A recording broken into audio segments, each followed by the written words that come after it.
Decoding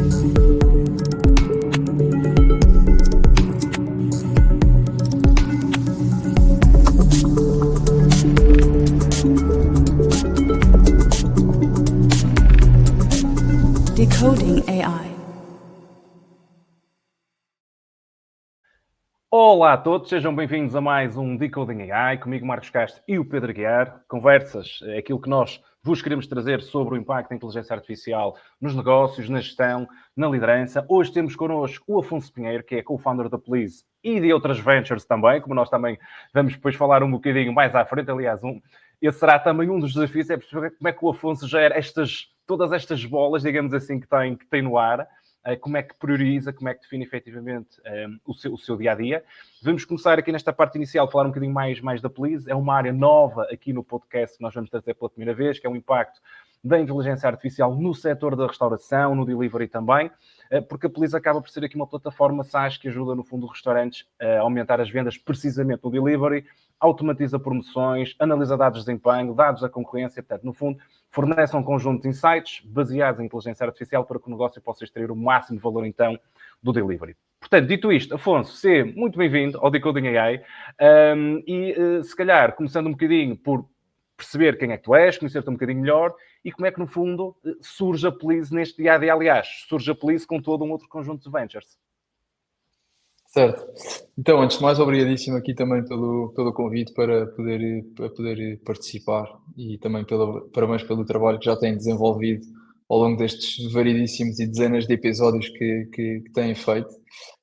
Sobre mim, sou o Afonso, tenho 32 anos, gosto sempre de dizer que sou casado e tenho 2 filhos, porque acho que é uma parte muito relevante da vida, é a maior venture que eu tenho, é a minha família. Desculpa, mas são filhos reais, não são as empresas. São mesmo reais. Não, são filhos reais. Ok, no seguimento estávamos a falar, era só para confirmar. São os filhos que interessam, E pronto, tenho 2 filhos, e pronto. Um bocadinho sobre mim, normalmente costumo apresentar a minha carreira, ou o meu percurso, um bocadinho dividido em 3 fases. Primeira fase como médico, na verdade eu estudei medicina, e até estive bastante envolvido, cheguei a ser professor também durante a universidade. Depois, a seguir, uma segunda fase mais corporativa, por assim dizer, em que trabalhei em consultoria, trabalhei na McKinsey durante vários anos. Acho que foi um período muito importante, durante vários anos, não durante 1 ano e meio, durante vários meses, na verdade. Foi um período muito importante para mim de desenvolvimento, como é que se pensa, como é que se processa, a importância de trabalhar em network, do que é que se passa fora de Portugal e estar exposto a novas realidades.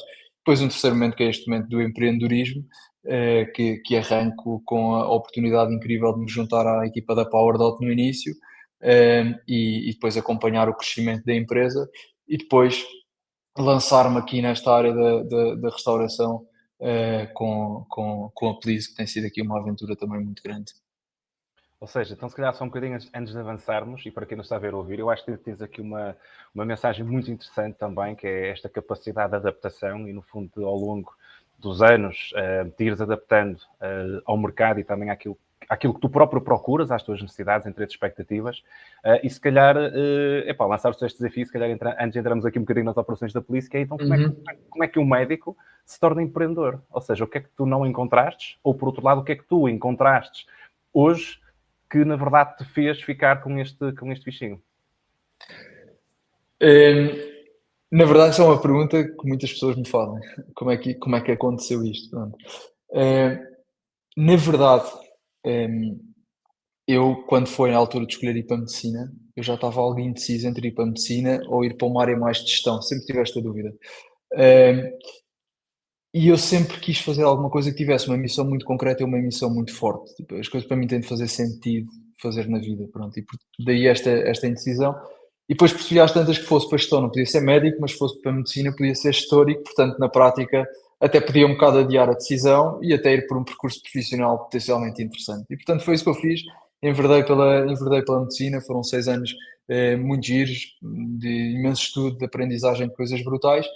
E no fundo, além de todo o conhecimento médico, aquilo que eu aprendi foi olhar para um problema e a resolver. E, portanto, se nós pensarmos, é isto que eu faço o meu dia todo, vem-me um problema, como é que diagnostico isto, qual é que é a causa e qual é que é o tratamento. Isto é o que o médico faz. E, portanto, foi isto que eu desenvolvi durante vários anos e esta ligação também aqui ao empreendedorismo. E, portanto, quando acabei medicina percebi que não queria enverdar por aquela área e que havia outras que me chamavam mais. Eu acho que tinha a ver com vários fatores. Eu acho que, em primeiro lugar, a medicina hoje em dia tem muitas guidelines e, portanto, há ali todo um tema de os médicos estão cada vez mais especialistas e eu sou uma pessoa que até gosto de não ser especialista.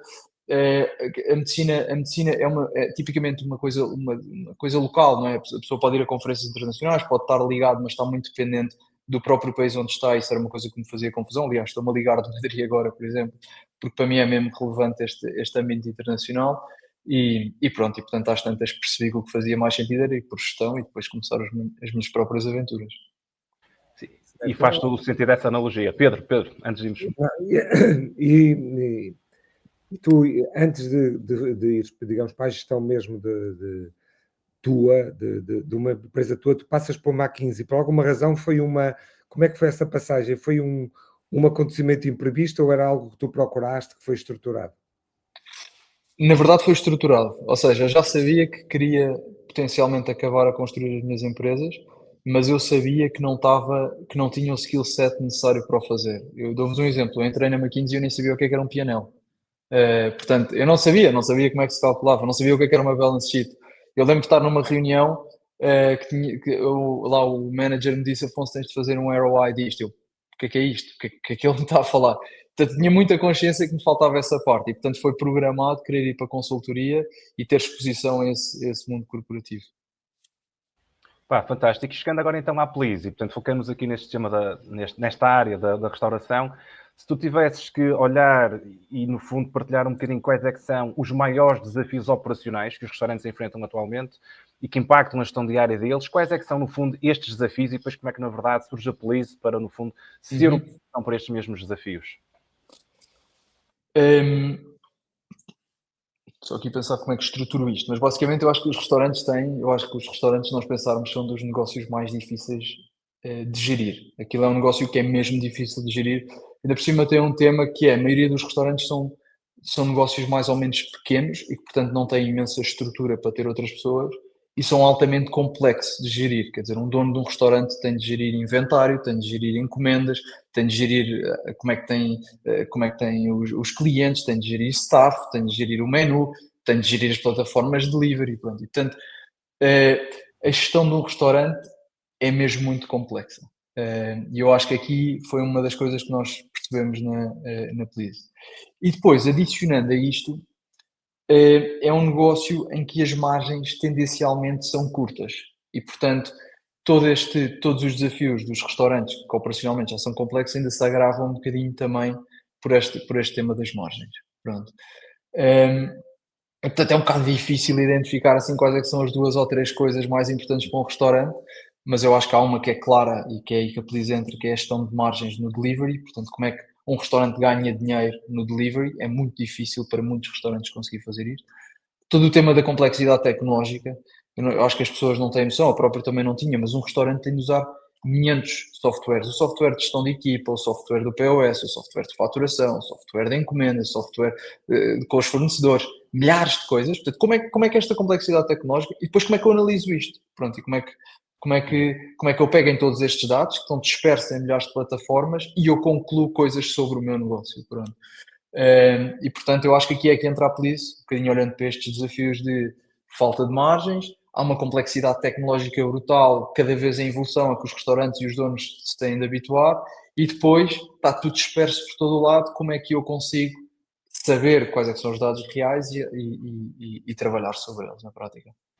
Se tu tivesses aqui que dar, imagina, um exemplo prático de como é que funcionaria. Imagina, provavelmente temos pessoas na nossa audiência que estão ligadas também a esta indústria. Se tu tivesses que lhes explicar como é que funciona, no fundo, este processo de integração, portanto, o problema já o acabamos de identificar, já o partilhaste. Já partilhaste também um pouco qual é a solução. Ou seja, como é que funcionaria esta integração na prática para quem nos está a ver ou ouvir? Como é que no dia-a-dia poderia, de facto, a Please ser uma solução para resolver este conjunto de problemas que foram identificados? Certo. A integração é relativamente fácil, ou seja, basicamente vamos imaginar um restaurante, trabalha com 3 plataformas, Uber Eats, Bolt e Glovo, por exemplo, e neste momento faz a gestão das 3 plataformas, potencialmente diretamente em cada uma delas ou num agregador. Pronto. E, portanto, na prática, o que nós fazemos é ligamos a essas plataformas e só num sítio eles têm acesso a todos os dados e têm acesso a dados super minuciosos sobre a operação dele. Alguns exemplos de coisas que nós ajudamos é, por exemplo, e vários restaurantes que nos perguntam, e cliente, tenho 200 euros para investir em promoções, tenho 200 euros para investir em ads. Onde é que eu invisto? Em que plataforma é que invisto? Como é que invisto? Sobre que produtos é que invisto? Qual é a melhor promoção que eu posso fazer?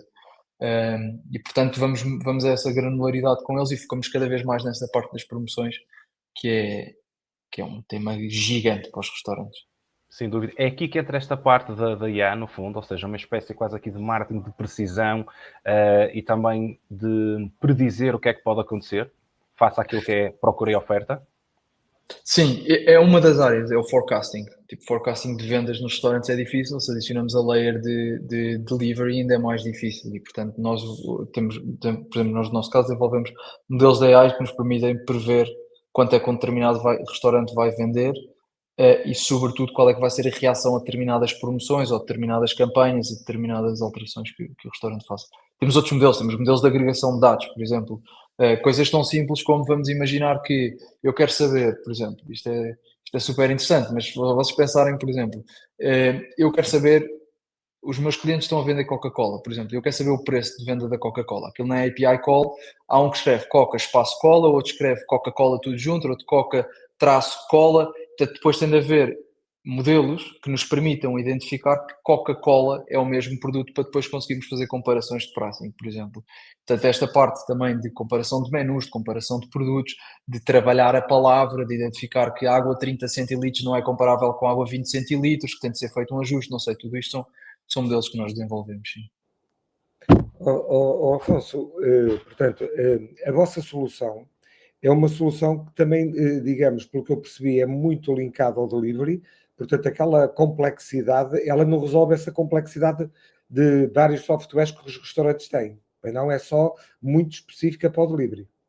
Muito específica para o delivery, sim. Aqui a grande complexidade tecnológica mais que resolve é a não necessidade de interagir com 2 ou 3 plataformas de delivery. Ou seja, se eu como restaurante trabalho com o Uber Eats e com a Glovo, com a Please passo a trabalhar só com a Please. Certo. E, portanto, aí tiramos essa complexidade. Depois eles não têm de aprender sobre aquilo. Eu vou dar aqui um exemplo das coisas que nós fazemos e onde entra a AI também, e que é, no fundo, até uma parte core do nosso produto, que é aquilo que nós chamamos as recomendações que damos aos restaurantes. Portanto, um determinado restaurante vem ter connosco como melhorar, nós metemos aquilo nos modelos e nós dizemos deverias fazer uma promoção XYZ. Pronto. Implementar essa promoção na Bolt e na Glovo é difícil. É preciso saber como é que funciona aquele software, como é que eu depois vou implementar, cada um funciona de forma diferente, cada um tem regras diferentes. Connosco, ele basta dizer que quer fazer aquilo daquele dia àquele dia e vai aparecer. E, portanto, eles não têm de ter essa aprendizagem também de cada plataforma. Tu dizias há bocado uma coisa muito interessante, realmente, que há uma espécie de um colapso das fronteiras do conhecimento, não é? Portanto, esta transversalidade que é absolutamente essencial. Esta pergunta, se calhar, é um bocado extemporânea, que nós costumamos falar no futuro, mais lá para o final da nossa conversa, mas tu colocas a hipótese, a Please, alargar para outras áreas que não o delivery, isto é, entrar mais a montante no processo, ou para já o vosso foco é este? Para já, o nosso foco é no delivery. Achamos que é uma área com imensa complexidade e em crescimento, e que, portanto, implica um foco muito grande nisto. Todo este tema dos dados é muito difícil, mas não tiramos a hipótese de, alguns anos à frente, nos virmos também a posicionar no resto da operação do restaurante. Por outro lado, também acreditamos que é uma área já bastante competitiva, com muitas soluções e que também não somos aquele que está posicionado para melhor resolver. E, portanto, neste momento é focarmos muito no delivery, sim. Mas nunca se sabe, obviamente. Olha, esta indústria da restauração, curiosidade de quem realmente não a conhece em profundidade, é uma indústria tecnológica, ou seja, falamos de pessoas que procuram por tecnologia que realmente melhora os seus negócios, não é? Porque nós tanto podemos ter de um restaurante, uma PME, algo maior, que na verdade tem um CRM, consegue predizer, inclusive fazer forecast de clientes, a pessoa quando liga sabe e consegue identificar exatamente qual é a pessoa e todo o seu histórico, ou seja, há de facto, porque como consumidor noto que apenas e só uma parte ínfima muitas vezes é que consegue trabalhar esta personalização da experiência do cliente. Ou seja, é uma indústria que no geral procura por realmente tecnologia para melhorar a sua experiência, ou sentes que não, pelo contrário, não é bem esse o caso, ou depende do país, por exemplo? Como é que tu vês isto na prática? Assim, eu acho que, não sei se depende do país, acho que depende um bocado de restaurante para restaurante. Ou seja, em geral, os restaurantes, todos eles têm uma ânsia de se digitalizar ou de se tornar mais eficientes, pelo menos, e que todos eles, ou quase todos eles, acreditam que é pela tecnologia que o vão fazer, certo?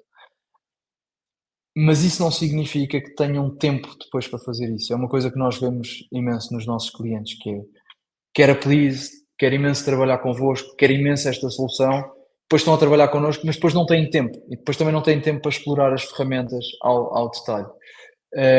E, portanto, eu acho que, na verdade, até... como é que eu ia te explicar? A solução milagrosa, ou que vai realmente fazer com que... no fundo, é alguma coisa que consiga entrar na vida dos restaurantes sem lhes tirar tempo, ou dando-lhes mais tempo, na verdade, aos restaurantes. Isso é uma coisa que nós temos imenso uma luta na Police também, que é como é que nós garantimos que cada feature que lançamos, que cada coisa que pomos no mercado, na verdade não vai implicar tempo novo do owner, mas até lhe consegue retirar tempo de outras coisas. Portanto, sim, existe esta ambição tecnológica, mas depois clasha com o tempo de quem manda, normalmente nos restaurantes, e depois os próprios camareros, estão-me a faltar a expressão, os waiters, não, às vezes não têm essa predisposição para fazer isso. Também não sei porque de um lado para o outro, mudam de restaurante em restaurante, e eles são muito importantes mesmo na implementação tecnológica das coisas. Epá, Pedro, desculpa só, tu falaste aí num ponto muito interessante, que é a rotatividade do staff, então, é algo que é um desafio para a adoção da vossa tecnologia e de outras. É isso, ou seja, porque é de facto, então, depois o staff que na prática opera a tecnologia. A nossa não. A nossa na prática não. Quem opera normalmente é de manager para cima, mas, por exemplo, nós inicialmente tínhamos o QR Code, que era um QR Code onde era possível ver o menu, pedir e pagar tudo através do telefone, que em teoria me parece uma jornada divinal, em quase todos os restaurantes chegar e poder fazer isto. A grande dificuldade de implementação era o staff dos restaurantes, porque não queriam. Isto é uma complexidade. Depois há um cliente que me pediu por aqui, outro que eu fui ao POS. Portanto, sim, isso é um ponto Ou seja, é uma muito questão de relevante. mindset. Eu acho, Pedro, que não sei se era por aí que tu ias pegar. É uma questão de mindset, na verdade, que é um tema que nós temos falado muito, não é? Portanto, é um tema, mais do que tecnológico, é um tema humano, não é? É isso mesmo. Não, eu ia partilhar com o Afonso e contigo também. Eu aqui há uns 15 anos, se calhar, estive próximo também de um grupo de restaurantes no desenvolvimento de uma aplicação, e cada restaurante tinha a sua marca, mas havia um proprietário em comum, restaurantes muito conhecidos aqui do Porto, quase todos eles muito conhecidos. E realmente a ideia de quem estava à frente, que eu acho que era uma pessoa brilhante, que estava nesta área da restauração, que estava à frente, o que ele pensava era um bocadinho isto que está a dizer o Afonso, e depois também outra parte um bocadinho mais amontante, que era, opá, eu tenho 7 ou 8 restaurantes posicionados muito lá em cima. Eu vou dizer uma coisa que é entre aspas, porque é um bocado que é fazer uma espécie de serviços centrais, isto é, porque é que desossar a carne, porque é que há uma série de ações conjuntas que os restaurantes fazem, nomeadamente da preparação dos alimentos, etc., que ele tinha a visão de que isto pode ser feito numa retaguarda, num bastidor, pouco espaço de cozinha, etc., não é? Com maior qualidade e preparar tudo, portanto, ao fim e ao cabo, essa parte de processos centrais, e depois digamos, esse armazém, esse pavilhão alimentava o ponto de venda que eram os restaurantes. E era curioso que nós chegamos a discutir isso, e depois é aquilo que estava realmente a referir o Afonso. Depois o grande problema para lá é a questão dos empregados de mesa, e então ele também tinha uma questão muito curiosa, que tinha uma espécie de bolsa, não é? Porque também tem que haver alguma flexibilidade, porque tu não podes estar a contratar permanentemente empregados todos os dias, não é? E, portanto, eu compreendo que os empregados de mesa também tenham o direito de dizer assim, opá, vou migrar para zonas de maior conforto. Então a tecnologia era aplicada também aí, como é que eu giro uma bolsa de empregados de mesa, digamos assim. Essa transversalidade é curiosa, é curiosa. Era só fazer esta É reflexão. impressionante. Muito E bem. faz- Depende mesmo deles.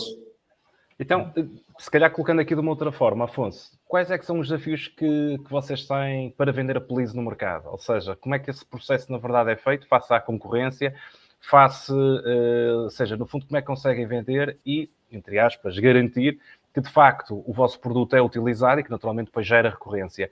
Há algum desafio quando estamos a falar para uma indústria, para um conjunto de empresas que na verdade têm tanta coisa a acontecer em simultâneo e nem sempre têm, e aqui vou ser um bocado ousado e não sei se estou correto, uma gestão profissional na medida em que se calhar muitas vezes não conseguem priorizar aquilo que realmente é o mais relevante e que mais impacto pode ter no negócio e na experiência do cliente? Na verdade, para nós, trabalharmos com restaurantes mais profissionais tem um impacto direto na qualidade do onboarding e de utilização da ferramenta. Mesmo que isto seja desproporcional ao impacto que nós vamos realmente ter depois no restaurante. Porque nós, se pegarmos numa operação de um restaurante que faz 500 ou 1000 euros, imaginemos, em delivery por mês, metermos a Please, eu garanto a este restaurante, bom, não posso garantir nada, mas a nossa estimativa é que em 2, 3 meses conseguimos meter este restaurante a vender 2 ou 3 mil euros. E, portanto, nós efetivamente, eu dou-vos um exemplo, nós tivemos um restaurante que aumentámos em 8 vezes as vendas deles e eles fizeram churn. Porque não tinham tempo. Mas aumentaram 8 vezes as vendas. Está bem, mas, não temos, mas tu não tens tempo para aumentar 8 vezes as vendas? Ok, pronto. E, portanto, na verdade até há um bocadinho... E, portanto, a nossa entrada no mercado de venda tem de ser sempre outbound. Não há outra forma de chegar aos restaurantes, fazemos venda, fazemos outbound e depois a nossa capacidade de trabalhar com os restaurantes depende também muito da capacidade dos restaurantes de depois quererem utilizar a ferramenta e utilizarem cada vez mais a ferramenta. E uma das coisas que nós vemos é isto, é que às vezes é um bocado desproporcional ao impacto que temos também em termos de vendas para o restaurante. E, portanto, o que nós reparamos também é que para cadeias maiores, por exemplo, uma das coisas que é mais importante na retenção é a capacidade de ter os dados todos agregados num só sítio e de fazer as análises todas num só sítio, mesmo que em termos de aumento de vendas de 10, 15%. Para restaurantes mais pequenos é claramente este aumento de vendas. E, portanto, nos restaurantes mais pequenos, depois, por exemplo, em termos de retenção, temos um desafio grande que é como é que nós vamos constantemente alimentar esta multiplicação de vendas, porque quer dizer, eu passo de 1000 para 3000, 3000 para 5000, mas quer dizer, depois há ali um cap, não é? Nem que seja o cap da cozinha. Para acompanhar, E portanto, é isso. E depois os restaurantes habituam-se e acham que quando tiram a Please, continuam a vender 5000. E não, tiram a Please e depois voltam a decrescer. Pronto, e, portanto, Marcos, permite aqui, isso. porque é uma curiosidade que eu tenho nessas últimas intervenções do Afonso, que é esta questão do delivery nos restaurantes, é mais uma questão, como há bocado dizíamos, de mindset, uma questão cultural, ou é muitas vezes uma questão de necessidade de sobrevivência, ou foi um acaso por causa de um Covid, deve ser de tudo, não é? Mas, digamos, há estas diferenças visíveis, isto é, há quem nasça já com esta preocupação, há quem veja uma boia de salvação, ou há quem não estava preparado, mas depois de falar convosco até admite isso. Boia de salvação houve muito durante o Covid, neste momento já não. Portanto, quem implementou o delivery como um extra ao negócio, só como boia de salvação, deixou de trabalhar com o delivery na maioria dos casos. Até porque a capacidade de sucesso no delivery implica bastante investimento de tempo, de recursos, de posicionamento, de estar, não sei, quase como gerir um Instagram, porque hoje em dia uma pessoa entra numa Uber Eats, entra numa Bolt e aquilo é altamente competitivo os primeiros lugares e a pessoa já sabe que só os primeiros 5 a 10 restaurantes é que vendem, os outros é muito difícil, vendem muito pouco, pronto. E portanto aquilo tem de ser gerido de uma forma profissional, porque senão não acontece. Portanto, o que nós vemos é, houve boia de salvação, hoje em dia já ninguém vê aquilo como boia de salvação, para ser Mas sincero. o aspecto cultural é importante, ou como é que eu ia dizer isto? Há pessoas que, por exemplo, dizem assim, eu não quero mesmo delivery, pois tu há bocado até deste o exemplo de coisas que estavam bem, não é? Eles nem querem mesmo, não é? Restaurantes de luxo, por exemplo. Pois. É um preconceito isso, é um preconceito.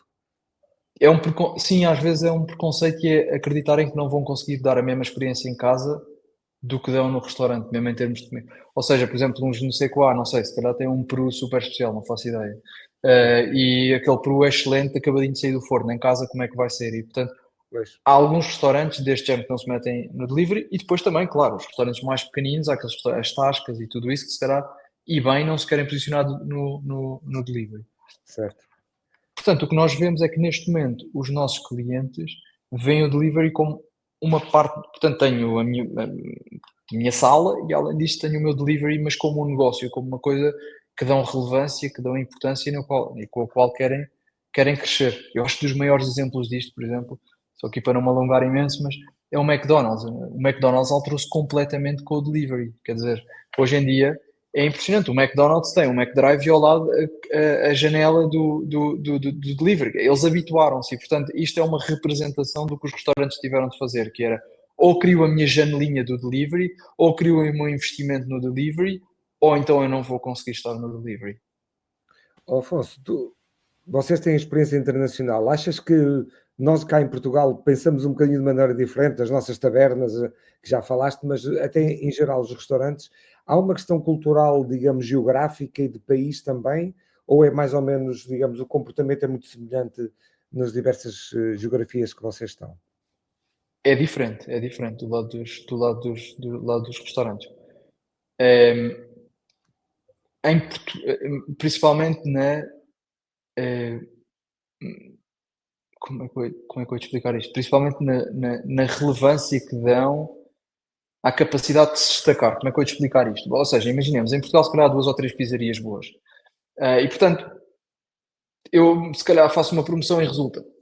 Em Espanha há 30 pizzarias boas. E portanto, só em Madrid. E portanto, nós reparamos, por exemplo, muito do lado Please, que o nosso produto tem muito mais interesse para mercados altamente competitivos, como é o caso de Madrid, Barcelona, como é o caso de Londres também, do que mercados menos competitivos. Pronto.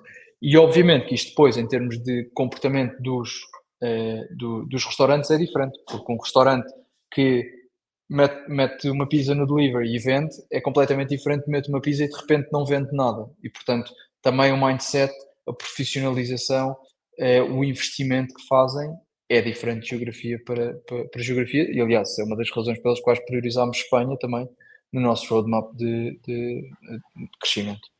Eu fiquei curioso com uma coisa que tu disseste, entretanto foste falando Desculpa. Tem aqui uma questão para te colocar a seguir relacionada com a jornada do cliente, este novo contexto até relacionado com o AI Search, mas antes disso, eu fiquei curioso com quem é o teu comprador, porque fiquei com a sensação que o teu comprador muda consoante a dimensão e a profissionalização da estrutura com a qual tu estás a contactar.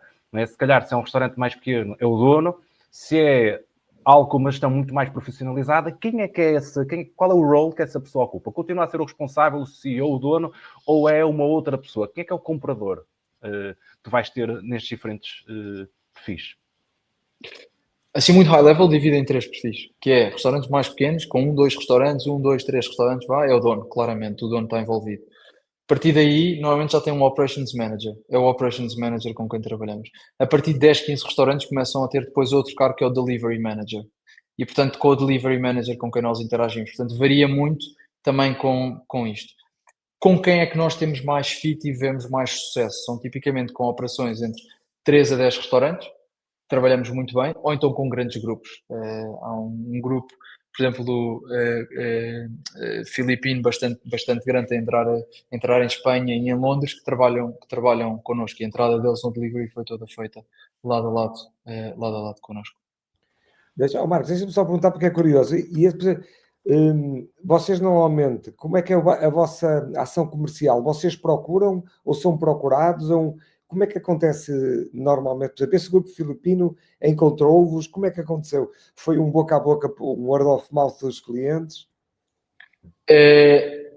Ao início era sempre outbound. Nós nas nossas equipas têm KPIs de vendas e de calls super agressivos. Pronto, e tem de ser calls. Agora, por exemplo, esse grupo chegou-nos, mas agora até estamos a começar a sentir uma coisa que é interessante. Nós estivemos numa feira em Londres há 15 dias e fomos dos stands mais concorridos. Imensa gente a vir falar connosco. E foi a primeira vez, talvez, que sentimos este efeito do inbound e da marca já começar a ser conhecida. Portanto, 98% das nossas aquisições são outbound. Eu acredito que, à medida do tempo, vamos conseguir tendo cada vez mais inbound e mais interesse proveniente. Sim. Afonso, Pá, quero-te colocar aqui uma questão que surge muito de um contexto que nós hoje temos de mercado, que é, no fundo, a desintermediação dos desintermediadores.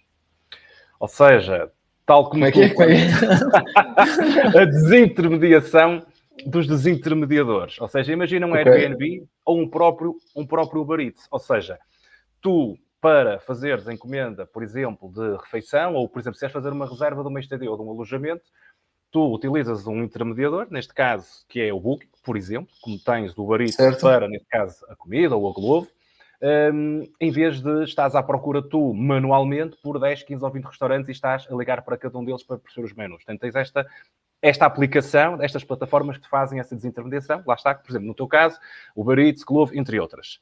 Mas o futuro, aquilo a que nós vamos assistir, é que os clientes, o mercado, os consumidores, vão ter apenas uma interface.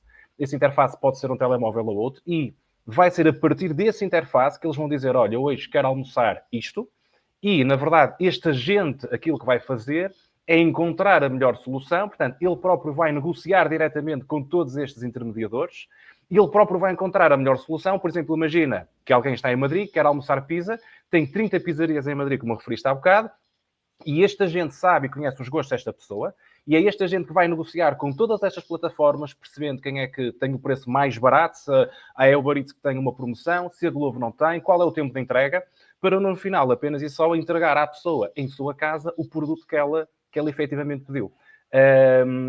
Como é que vocês se veem a posicionar neste mundo para se tornarem relevantes? Certo. Aí eu acho que ainda nos tornamos mais relevantes, porque aí adicionamos uma layer de como é que eu vou ajudar os restaurantes não só a ser visíveis no Uber Eats, no Glovo e tudo, mas como é que eu vou ajudá-los a ser visíveis nesse tal agente. E, portanto, aí ainda entramos noutro mundo de um SEO da AI, que é todo um mundo novo também, super interessante de explorar. Portanto, eu não veria isso com maus olhos até para nós.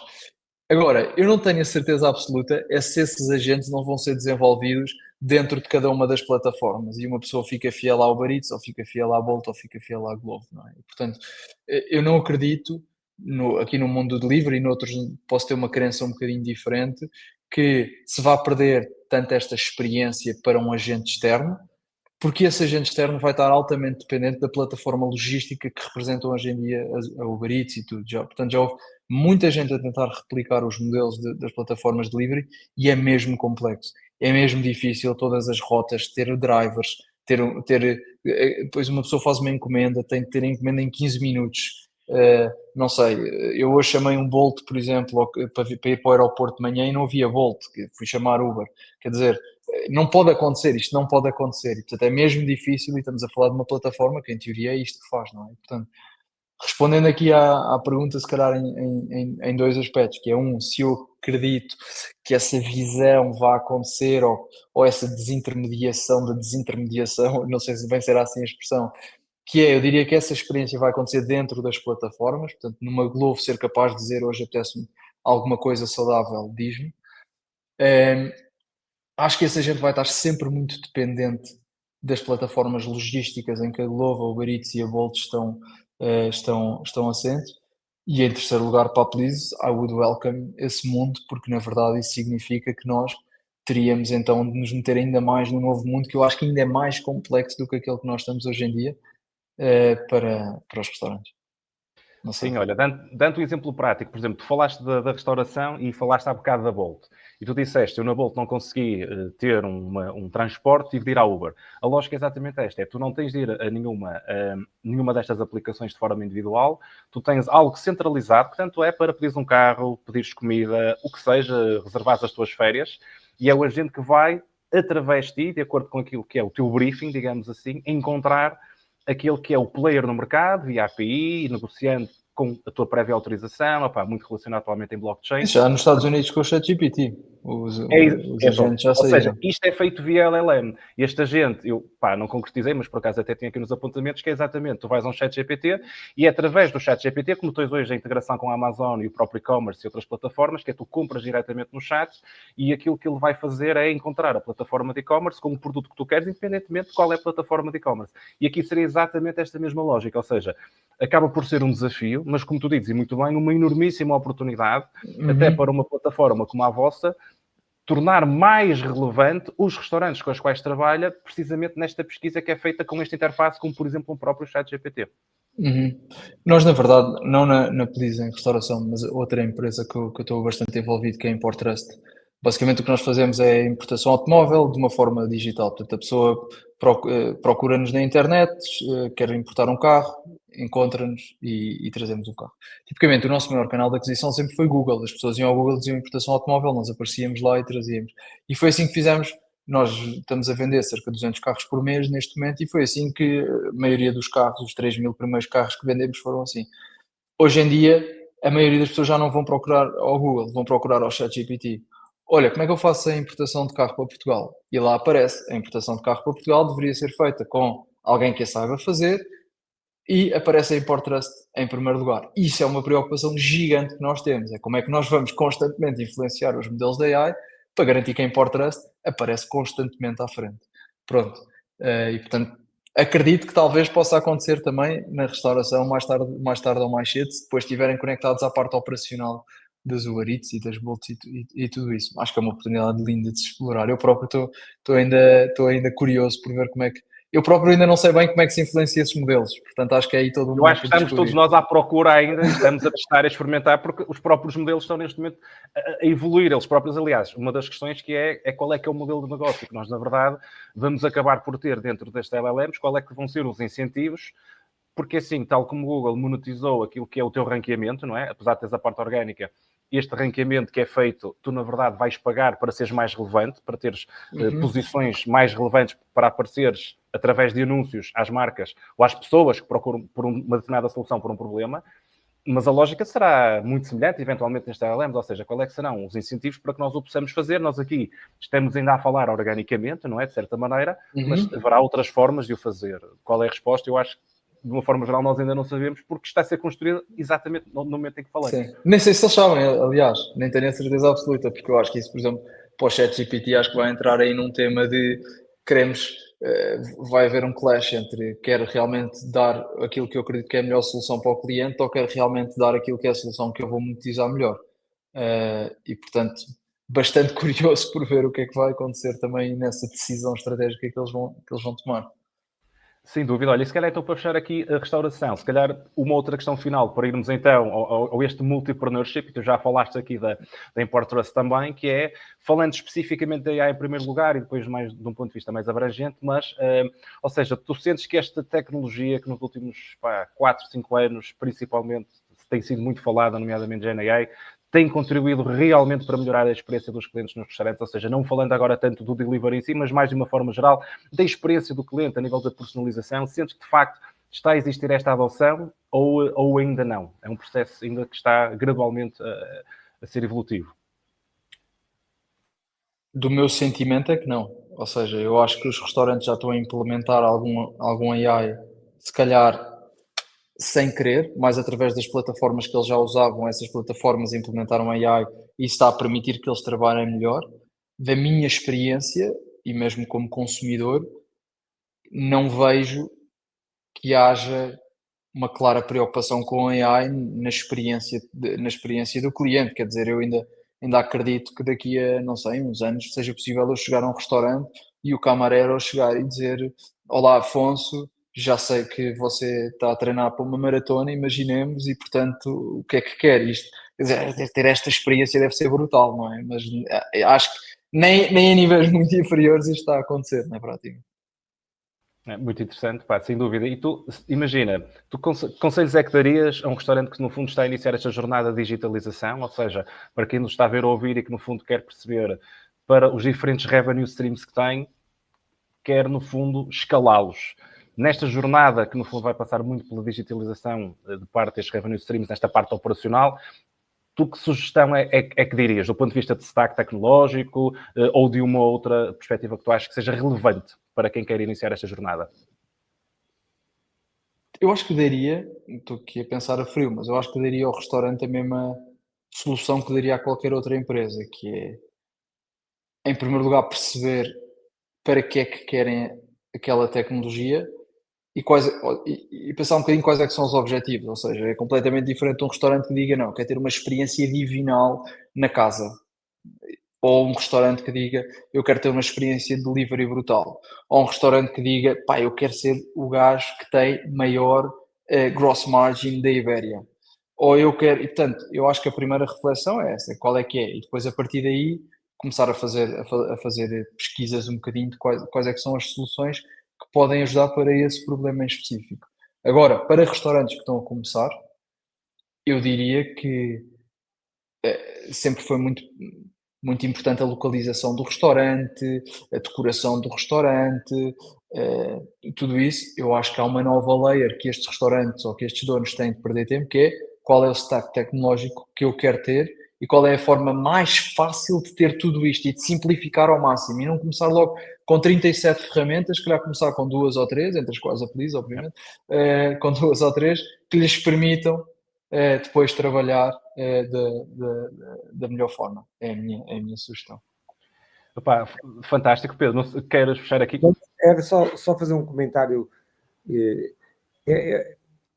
É aquilo, Marcos, temos falado aqui um bocadinho, que é que nós estamos, realmente, esta revolução tecnológica tem que ser acompanhada por uma revolução também biológica no sentido do ser humano, não é? E realmente isto que o Afonso estava a acabar de dizer é mesmo isso, quer dizer, a parte da tecnologia tem que evoluir, tem que avançar, mas depois há sempre o outro cuidado, há sempre o camareiro, há sempre o empregado de mesa, há sempre o chefe de cozinha. Portanto, realmente, se há uma atividade que reflete um bocadinho esta nova revolução industrial, que é metade tecnológica e metade humana, é realmente esta atividade da restauração, não é? Fazer Sim. coisa. Não, e não é? E na é de pessoa para restauração, pessoa, na verdade. na restauração, das coisas que eu mais percebi é que no fundo aquilo é um conjunto de pessoas com interesses diferentes. E portanto é mesmo difícil conseguirmos que se agrade a toda a gente. E portanto, tem que fazer uma experiência super humana. Que é o cliente que quer uma experiência barata e boa, é o camareiro que quer que não chateiem a cabeça e que quer receber as tips no final, e é o dono que quer receber e quer ter um negócio profitable. E depois alguém lá para o meio que está a pensar na marca e ter uma marca muito gira e conseguir dar boa comida. Portanto, aquilo é difícil alinhar tudo. Mas é possível. É um conjunto de stakeholders, cada um com interesses diferentes, realmente. É curioso, é Ou isso. seja, é preciso alinhar esses incentivos, não é? Se calhar aqui é um desafio ainda À mesa, literalmente à mesa. À mesa, à mesa. Afonso, há bocado falavas de um dos teus outros projetos, da Import Trust, e tu também tens outros além da Import Trust. E se calhar uma questão que te fazia é o que é que te leva, o que é que te motiva a ter continuamente novos projetos? E depois, por outro lado, como é que tu, de facto... Aliás, eu se calhar começaria por aqui e depois vamos para a gestão operacional do dia-a-dia, mas é o que é que te motiva a ter novos projetos e o que é que te procuras efetivamente destes novos projetos, que eventualmente possas ainda não ter no que já estás a desenvolver. É por serem indústrias novas, por serem desafios diferentes daqueles que tens. Portanto, no fundo, o que é que te motiva a procurar efetivamente continuamente estes projetos? E que no fundo faz com que, na verdade, além da polícia, tenhamos aqui frentes completamente diferentes, desde restauração, importação de carros, portanto tem tudo a ver com restauração, Lavanderias. Lavanderias, exatamente. Certo. Não sei se tenho assim uma resposta muito concreta para isso, mas eu sempre tive, não sei, sempre acreditei que seria que o que eu gostaria na minha vida era de ser um desbloqueador da vida de outras pessoas, na prática. E, portanto, na verdade, até se formos ver as indústrias onde estou, nem sempre foram coisas propriamente estratégicas. Eu acho que foi mais envolver com, pá, esta pessoa, eu acredito que é possível eu ajudar esta pessoa desta e desta forma e acredito que posso aprender com esta pessoa imenso. Vamos. E portanto, para mim sempre foi muito envolvido nesse desbloquear um bocadinho da vida das pessoas. E eu acho que isto se sente imenso às vezes quando uma pessoa investe numa empresa, já me aconteceu 2 ou 3 vezes, investe numa empresa e de repente vem mais 3 ou 4 e a vida daquela pessoa que se calhar estava dependente daquela ronda desbloqueia-se. Isto é brutal, tipo, isto é lindo de se fazer. E portanto, eu acho que também está muito, muito ligado a esta visão que se calhar tenho de tentar desbloquear vidas de pessoas. Não sei. Tu que aprendizagens é que trazes, digamos, destes diferentes negócios? Como é que tu transportas estas aprendizagens de maneira transcontextual? Ou seja, é de facto um added value que tu, na verdade, acabas por ter uma visão muito mais 360 e até global, não é? Portanto, como é que depois consegues, no fundo, tens alguma framework mental, por exemplo, que te permite fazer estas aprendizagens e transferências? não tenho assim um framework tipo super concreto, mas eu reparo imenso de aprendizagens que tenho de um lado para o outro, até porque tipicamente as empresas estão mais ou menos no mesmo estadio nesta fase em que estou, mas algumas vão mais à frente numas coisas do que noutras, não é? E portanto, isto permite aprender imenso. Vou aqui dar um exemplo, por exemplo, como é que se faz, como é que se estrutura rondas de financiamento bancárias, que é mais difícil, ou não é mais difícil, mas é diferente de uma ronda de VC. Portanto, havia uma empresa que já ia mais à frente nisso, que é a CleanUp, por exemplo, e outra empresa que ia um bocadinho mais atrás, que é a Import Trust. Obviamente, todos os contactos, toda a aprendizagem que eu tive em como fazer aquilo na CleanUp, transportei depois para a Import Trust. A Import Trust sempre foi muito boa em termos de vendas, cultura de vendas da Import Trust. Uma pessoa, se um dia tiverem a oportunidade de entrar no nosso escritório e estarem ali, tipo, uma pessoa sai de lá com uma genica brutal. Então, tipo, eu muitas vezes já fiz levar pessoas de Já outras estou a ficar empresas. convencido, Afonso. Eu estava a dizer ao Pedro que já ando a ver há bastante tempo o site da Importo para fazer um pedido de uma viatura. Já estás aqui a gerar essa energia, a passar essa energia. Fico muito contente e aguardo. Mas sim, é impressionante. As pessoas entram na sala. Eu já tive várias pessoas que eu disse: pai, se não está a resultar, entra na sala da Importer. As pessoas estão lá durante 2 horas e saem de lá identificar, tipo, ok, é isto que eu tenho de criar. Pronto. E portanto, sim, há aprendizagens de fábricas, tipo, como é que a fábrica da Ofcusic e a fábrica da Cleanup aprendem uma com a outra. E pronto, sim, por isso diria que eu tenho muito essa preocupação na prática. E do ponto de vista da gestão operacional, como é que tu priorizas? Ou seja, tu tens blocos que dedicas a cada uma das empresas ou tem realmente a ver com um estágio? Por exemplo, neste momento, imagina, please, X%, porque é onde está a grande maioria do teu foco. Ou seja, como é que tu depois, no fundo, consegues priorizar o teu tempo? Acabas por ter depois pessoas da tua confiança, esta founding team, por exemplo, que na verdade acaba por depois estar responsável pela execução diária dos negócios. Ou seja, como é que tu, no fundo, te escalas a ti próprio? Certo. Já tive diferentes modelos, na verdade. Houve uma altura até que eu tinha uma pessoa que trabalhava comigo em todos os projetos, e portanto, basicamente, se calhar dando um passo atrás, que é, eu nunca quis ser aquele investidor que entra numa empresa e espera 10 anos e depois recebe o retorno dele ou aparece no board para perguntar como é que estão os números. Pronto. Eu acho que são pessoas ótimas, mas não é o tipo de personalidade que eu tenho. Eu acho que é muito mais. Eu gosto mais de entrar num board e que me digam quais é que são as 5 coisas que estão a correr mal e que depois mandem um e-mail com as coisas que estão a correr bem. E depois entrar nessas 5 coisas. E depois, além de discutir essas 5 coisas que estão a correr mal, depois contribuir realmente para a solução. Não é só chegar lá e dizer, faz isto, faz aquilo. Pronto. E portanto, houve determinados momentos em que eu não tinha capacidade para conseguir implementar isso e concluí que as empresas também não tinham capacidade para o fazer. Ou seja, somos equipas de 3 ou 4 pessoas, não pode haver uma pessoa dedicada a projetos especiais. Pronto. Portanto, às tantas até contratei uma pessoa para trabalhar comigo, 2 na verdade, que estavam responsáveis por estar a desenvolver estes projetos nas empresas. Pronto. E depois às tantas tive outra pessoa também de HR só para as empresas. Depois as empresas começaram a crescer e cada uma delas começou a ter a sua estrutura interna e, portanto, hoje em dia o meu trabalho também é mais de acompanhamento dessas estruturas internas. Agora, obviamente, eu tenho muito claro na minha cabeça quais é que são as prioridades e onde é que eu aloco mais tempo operacional e menos tempo operacional. E sou muito transparente nisso com todos os boards e com todas as pessoas, e todas as pessoas sabem o que podem esperar ou não esperar de mim nessas fases. Mas sim, depende imenso das equipas. As equipas é que mandam em tudo. Sim, aliás, tu agora partilhaste um tema que é exatamente deixar de forma transparente, não é? Qual é que é de facto depois a tua disponibilidade do ponto de vista operacional para os diferentes projetos. Eu só tinha aqui uma última questão, Pedro, não sei se entretanto há algo que gostasses de partilhar também, que é, no fundo, para quem nos está a ver ou ouvir, e nós temos uma audiência de facto se conecta muito com esta área também do empreendedorismo, que é se tu tivesses que dar, no fundo, um conjunto de sugestões para quem quer empreender, o que é que essas pessoas poderiam fazer? Imagina o teu top 3 sugestões para quem quer empreender. E por outro lado, era uma questão que tínhamos, já acabaste por responder também, que é como é que tu fazes esta gestão de várias empresas em simultâneo, e na verdade passa muito por delegação. Delegação em pessoas de confiança para fazerem essa execução. Portanto, se eu tivesse então que dizer para alguém que quer empreender e por algum motivo desconfia que não vai ser capaz, tem medo, sente muita incerteza, o que é que tu sugerias? Se tivesses que dar 3 sugestões, ou mais naturalmente, o que é que dirias que é o mais importante para ti? Ok. Só que se calhar a primeira, voltando aqui ao tema, portanto, isto eram duas perguntas, se calhar começo pela segunda em vez da primeira, que é em termos da distribuição.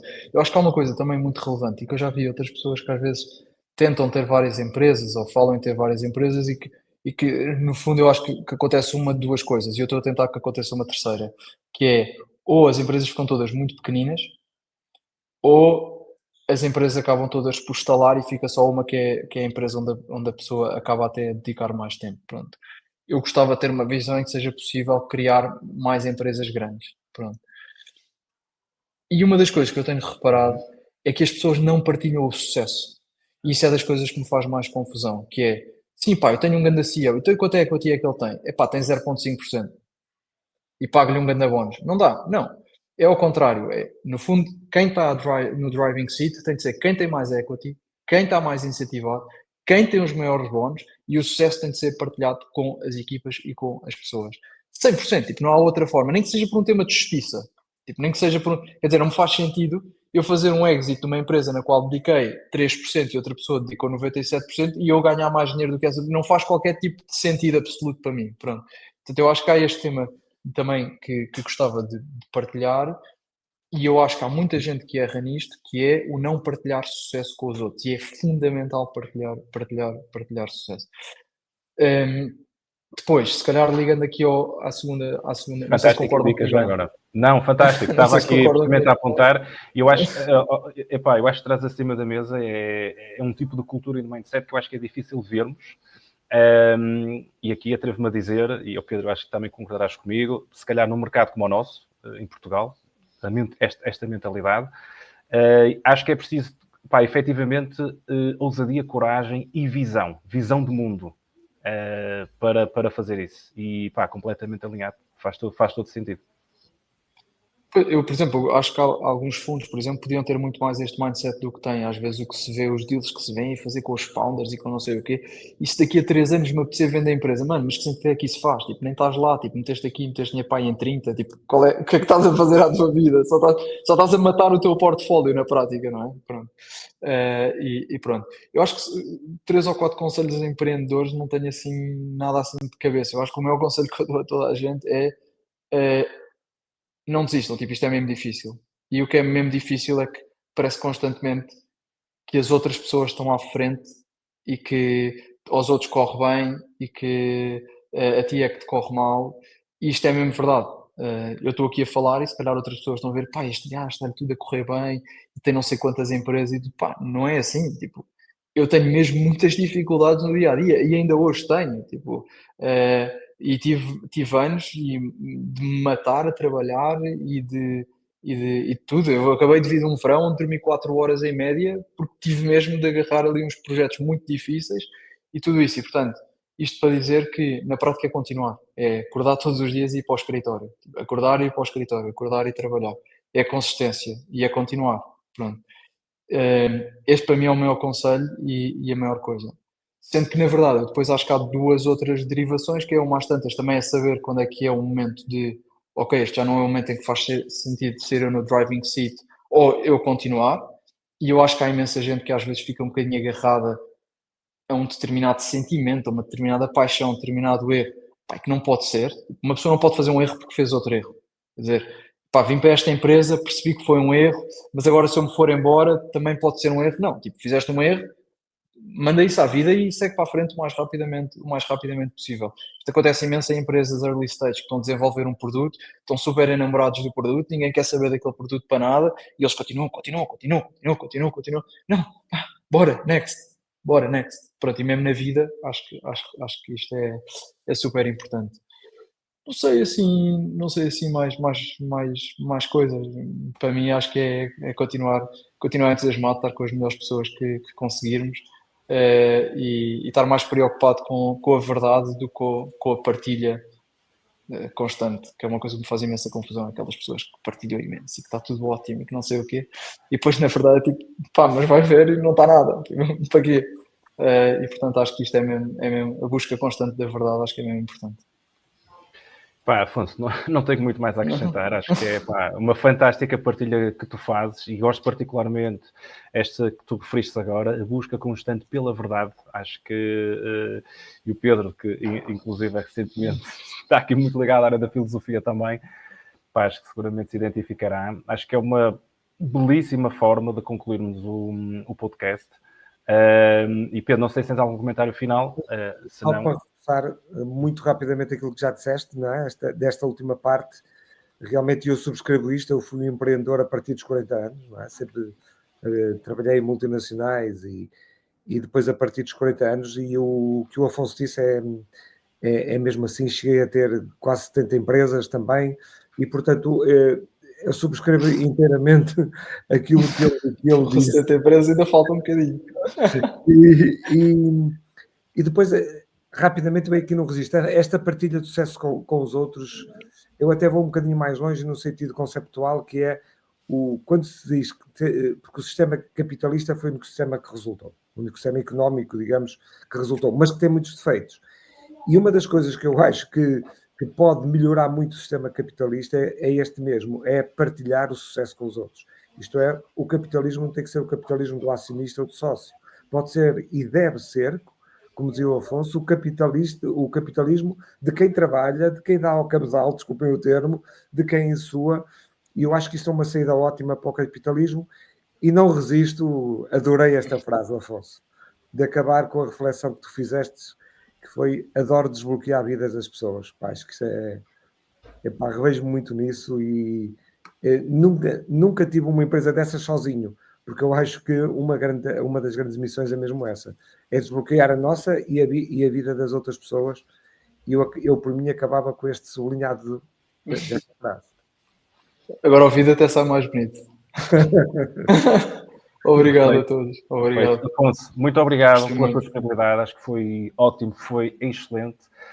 Para quem nos está a ver ou ouvir, já sabe que nos pode seguir no canal do YouTube, podem subscrever o canal para receberem novos episódios, seguir também no Spotify e na nossa página LinkedIn.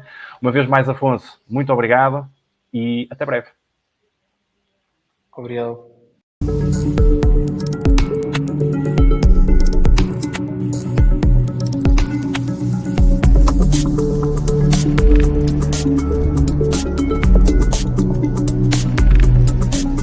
Decoding AI.